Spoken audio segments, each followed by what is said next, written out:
morning, everyone. I'll tell you how kindness is very important. So, first of all, let me tell you if kindness you have and share anything in school or wherever you are, if you share anything, that sharing will come back to you.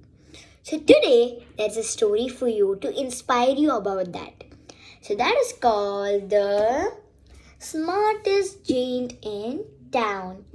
So he's very tall and he helps so many people in the story. So that's the story and is written by Julia Donaldson and illustrated by Axel Sliffler. So I've been enjoying this story since I read this book. George was a giant and scruffy giant in town.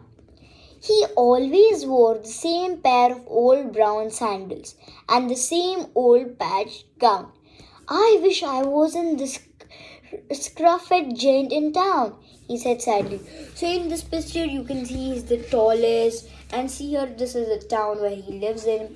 And I like these illustrations and how he has described how he is. So I find these words, scruffest and same pair of old brown sandals. I like all of these keywords that Julia Donaldson uses. So now let's continue the story. But one day, George noticed a new shop. It was full of smart clothes. So he bought. So in this picture they're showing that giant, actually you can see in this picture that the giant's the head and hand is as big as the door of the shop.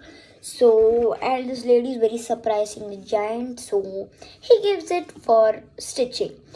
So let me tell you what all he gives it for stitching. A smart shirt, a smart pair of trousers, a smart belt, a smart stripy tie, some smart socks with diamonds up the sides, and a pair of smart shiny shoes. Now I am the smartest giant in town, he said proudly. So I like how she has told. Can't believe someone can be like this, who was wearing normal clothes which are not good quality, and now they're ready to take a new step where they are using some nice things. I like these things about Julia Donaldson. And most of my books are about Julia Donaldson. In my bookshelf, half of them are from Julia Donaldson. She's the best storyteller, and I love it. So now, instead of giving lecture, I can read the story for you. George left his old clothes behind in the shop. He was about to go home when he heard a sound. On the pavement stood a giraffe who was sniffing sadly. "What's the matter?" asked George. So he asked, "What's your matter?" to the giraffe who was sadly sniffing. So now let's move to the next page. I'll just make it so that you can see it. "It is my neck," said the giraffe. "It is so very long and so very cold. I wish I had a long warm scarf." This giraffe, it's very innocent and asks for help from George. So I think you have understand the story until now. Now let's continue it so that we can finish it faster. So, "Cheer up," said George, and he took off his stripy tie. "It didn't match my socks anyway," he said as he wound it around the round giraffe's neck. "It made a wonderful scarf." "Thank you," said the giraffe. As George strode towards home, he sang to himself, "My tie is a scarf for a cold giraffe. But look at me, up and down. I am the smartest giant in town. You see how kind this giant is? I appreciate the kindness of the giant. Anyway, this is a fiction story, so we can't do anything. If there was a giant like this, I would appreciate him a lot for this work. You know, a human helping an animal is very rare. So this is a storybook that helps you that also helps you how you can help animals. I just saw in the first page, like I just saw in the before page that he helped a giraffe, and now for the next characters. Okay, come on.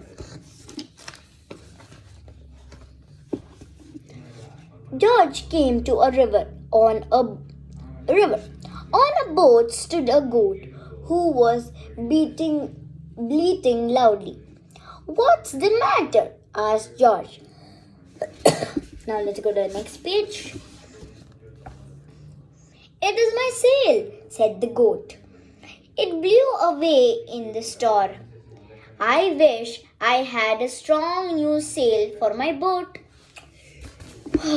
Now, what is he going to do? Now the giant has to do something, right? So let's see what will he do.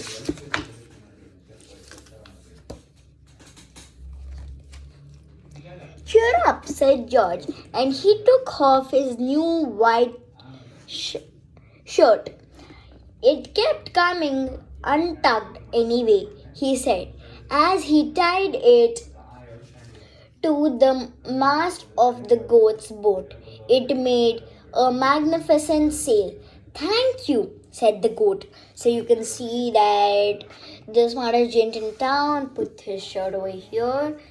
So it's very amazing that these many things are there in a storybook. I like the description. So now let's go to the next page. George strode on singing to himself. My tie is a scarf for a cold giraffe. My shirt is on a boat as a sail for a goat. But look at me, up and down. I am the smartest giant in town. So as you can see, he's so cheerful about this. Awesome, right? I need, if people were there like this, I would appreciate them like anything.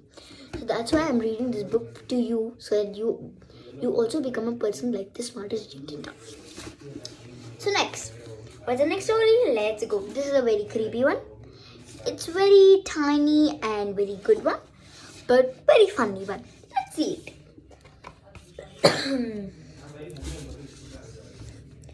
George came to a tiny ruined house. Besides the house stood a white mouse with lots of baby mice. They were all squeaking. What's the matter? Asked George. It is our house, squeaked the mother mouse. It burned down and now we have nowhere to live.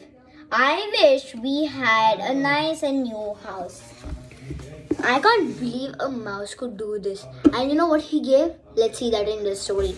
I don't want to tell you it first because I want it to be a surprise for everyone.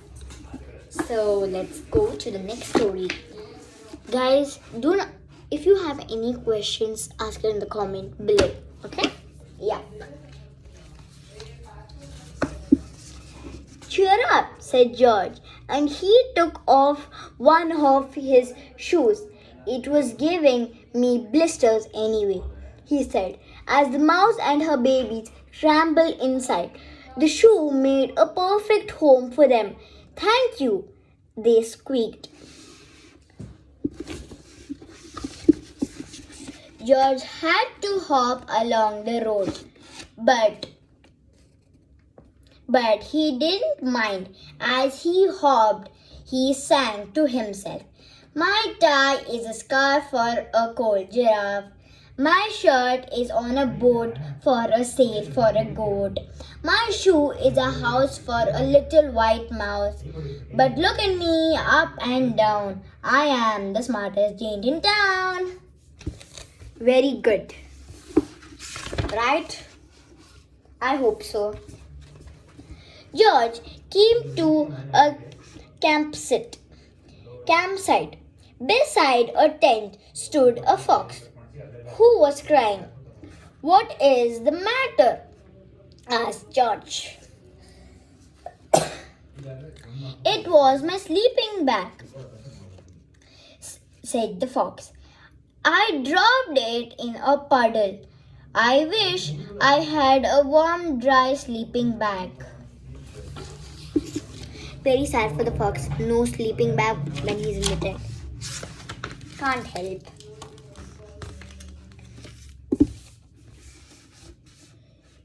Cheer up, said George, and he took off one of his socks with diamonds up the sides. It was tickling my toes anyway, he said. As the fox snuggled into it, it made a very fine sleeping bag. Thank you, said the fox. George hopped on, singing to himself. My tie is a scarf for a cold giraffe. My shirt on a boat as a sail for a goat. My shoe is a house for a little white mouse. One of my socks is a bed for a fox. But look at me up and down. I am the smartest giant in town.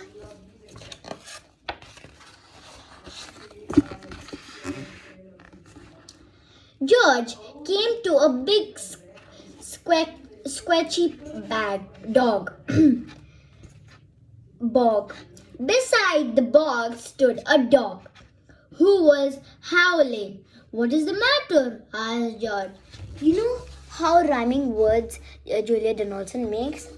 Bog, dog. Wonderful.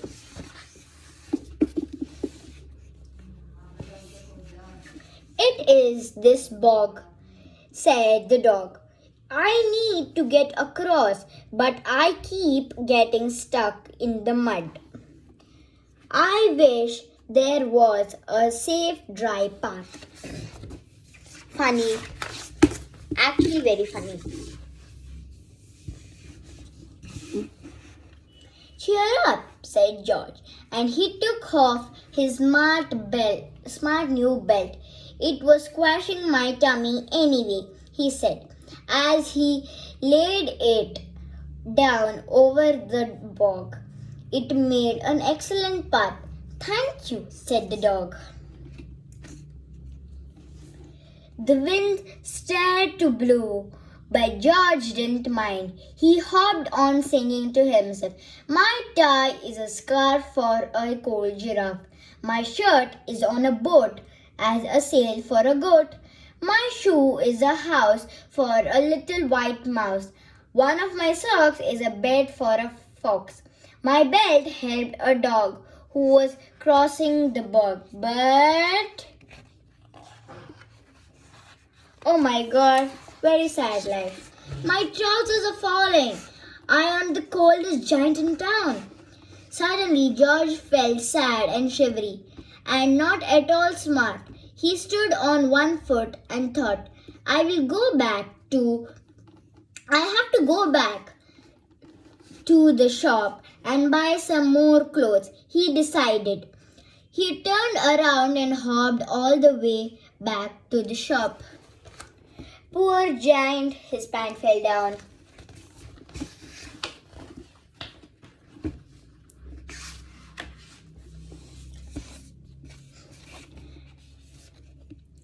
But when I got there, it was closed. Oh no, cried George. He sank down onto the doorstep, and tears ran out his nose. He felt as sad as all the animals he had met on his way home. Then, out of the corner of his eye, he saw a bag with something familiar poking out of the top. George took a closer look. My gown, he yelled. My dear old gown and sandals. George put them on and felt wonderfully comfortable. I am the coziest giant in town, he cried, and he danced back home along the road. Such a wonderful giant, you know.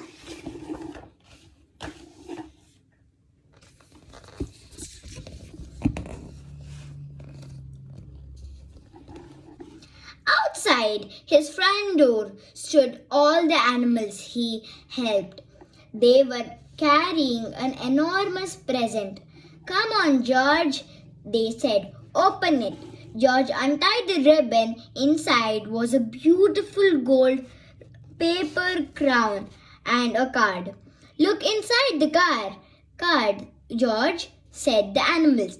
George put the crown on his head and opened the card. Inside it said, you gave your scarf to a cold giraffe, your shirts on a boat as a sail for a goat, your shoe is a house for a little white mouse, one of your socks is a bed for a fox.